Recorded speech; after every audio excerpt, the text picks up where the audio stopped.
पवन पुत्र हनुमान, बजरंगबली, हम उन्हें कई नामों से जानते हैं और यह भी जानते हैं कि उन्हें अमर होने का वरदान प्राप्त है। परंतु इस वीडियो में हम आपको बताएंगे कि हनुमान जी आज भी जीवित हैं और हमारे आसपास किसी रूप में है। शुरू करने से पहले अगर आप हमारे चैनल पर नए हैं तो हमारे चैनल को सब्सक्राइब कर लें और इस वीडियो को अंत तक ज़रूर देखें। ऐसा कहा जाता है कि जो भक्त सच्चे मन से हनुमान जी की पूजा आराधना करता है उससे मिलने स्वयं हनुमान जी किसी न किसी रूप में ज़रूर आते हैं। हनुमान जी को भगवान शिव का अंश कहा जाता है। ऐसा माना जाता है कि हनुमान जी भगवान शिव के 11वें अवतार हैं।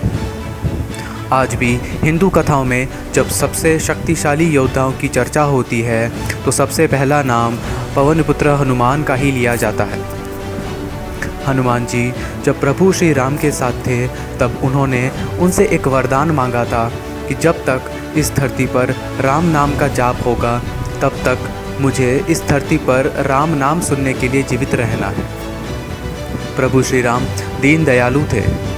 उन्होंने हनुमान जी को ये वरदान दे दिया। उसी समय से आज तक हनुमान जी इस पृथ्वी पर जीवित है और कहा जाता है कि वह कलयुग के अंत तक इस धरती पर विराजमान रहेंगे। हनुमान जी की शक्ति अपार थी। रामायण काल में हनुमान जी ने अपनी शक्ति को उच्चतम स्तर तक पहुंचाया ही नहीं था, वरना वो पूरी लंका का सर्वनाश अकेले ही कर देते। प्रभु श्री राम के धरती छोड़ने तक हनुमान जी अयोध्या की रक्षा करते थे और श्री राम के जल समाधि लेते वक्त वो उनके साथ थे। फिर कहा जाता है कि वे हिमालय पर्वत की ओर चल दिए।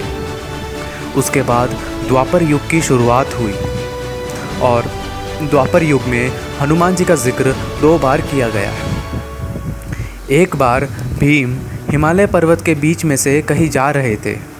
तभी उन्हें रास्ते में एक बुज़ुर्ग वानर दिखा और भीम ने वानर को रास्ते से हटने के लिए कहा। तभी वानर ने कहा, मेरे अंदर इतनी शक्ति नहीं कि मैं हिल सकूं, तुम ही मुझे रास्ते से हटा दो। भीम अपनी शक्ति के घमंड में चूर हनुमान जी यानी कि उस वानर को उठाने की कोशिश करने लगा। भीम वानर की पूंछ को हिला भी नहीं पाया। तभी भीम समझ गया कि ये कोई आम वानर नहीं है बल्कि स्वयं पवन पुत्र हनुमान है। इसके बाद भी हनुमान जी पूरे महाभारत युद्ध में अर्जुन के रथ पर ध्वज बनकर उनके साथ रहे।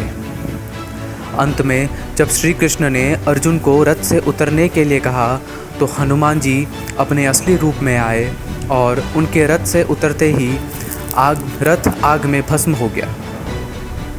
तब श्री कृष्ण ने अर्जुन से कहा कि ये हनुमान जी ही थे जिन्होंने पूरे युद्ध में तुम्हारी रक्षा की। इसके बाद आज कलयुग में भी हनुमान जी के दिखने या उनके होने की बातें आपको सुनने में आती होगी। वियतनाम, कंबोडिया और अफ्रीका जैसे देशों में अलग अलग नामों से हनुमान जी की कहानियाँ सुनने को मिल जाएगी।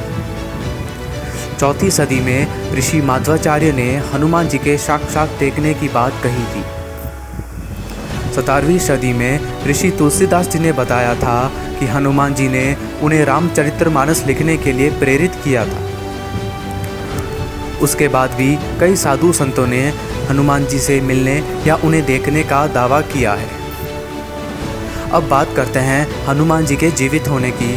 तो श्रीलंका में एक कबीला है जिसे मातांग कबीला कहते हैं। यह कोई साधारण कबीला नहीं है।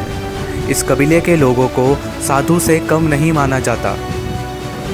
उस कबीले के लोग आज भी मानते हैं कि हनुमान जी हर 51 साल बाद आते हैं और उन्हें ज्ञान देकर जाते हैं। श्रीलंका और दक्षिण भारत में कई बड़े बड़े पैरों के निशान मिले हैं जिन्हें लोग हनुमान जी के होने का दावा करते हैं।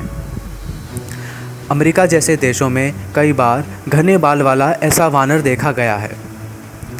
ये साबित करते हैं कि हनुमान जी आज भी इस धरती पर जीवित है और माना जाता है कि वे रामायण के बाद चीन चले गए थे। ऐसा इसलिए क्योंकि चीन की पुरानी कथाओं में ऐसे वानर का जिक्र मिलता है जो देवी के अंश से पैदा हुआ था और उसके पिता कोई नहीं थे। चीन में इसे मंकी किंग के नाम से पूछते हैं। कई लोग ऐसा मानते हैं कि मंकी किंग और हनुमान जी दोनों एक ही है। आपका क्या मानना है नीचे कमेंट करके ज़रूर बताएं। दोस्तों, इस वीडियो को ज़्यादा से ज़्यादा शेयर करें और लाइक करें। जय श्री राम।